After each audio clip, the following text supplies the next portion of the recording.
வணக்கங்க. எல்லாரும் எப்படி இருக்கீங்க? நல்லா இருக்கீங்கன்னு நம்புறேன். கம்ப 8 மணி நேரம் போல் ஊற வச்சு எடுத்துக்கலாம். அதுக்கப்புறம் ஒரு காட்டன் கிளாத் வச்சு நல்லா வடிகட்டி நம்ம முளப்ப விட வச்சிடலாம். ஒரு நாளுக்கு அப்புறம் இந்த மாதிரி தான் கம்பு முளை விட்டு வந்திருக்கும். இதை வந்து வெயிலில் நல்லா உணர்த்தி காய வச்சு எடுத்துக்கலாம். காய வச்ச எடுத்த பவுடரை வச்சு தான் நான் இந்த கஞ்சி பண்ணியிருக்கேன். இப்போ நம்ம முளை கட்டி எடுத்த கம்புனால என்னென்ன பெனிஃபிட்ஸ்னு வாங்க பார்க்கலாம். ஜென்ரலாகவே கம்பில் வந்து ஹை நியூட்ரிஷன் வேல்யூ இருக்குங்க.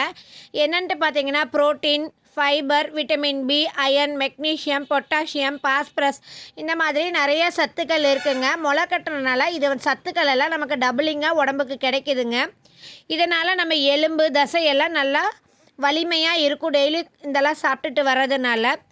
இதில் வந்து கம்பு சாப்பிட்றதுனால செரிமானம் சீராகும், அஜீரணம், மலச்சிக்கல் பிரச்சனை குறையுதுங்க.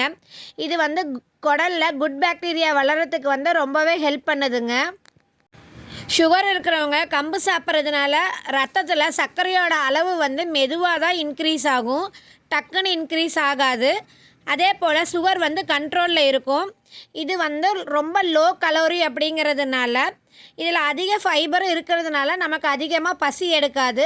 அதனால் நமக்கு வந்து வெயிட் லாஸ்க்கு வந்து இது ரொம்பவே ஹெல்ப் பண்ணுது அப்படின்னு சொல்கிறாங்க. இதில் வந்து அயன் கண்டென்ட் வந்து ரொம்பவே அதிகங்க.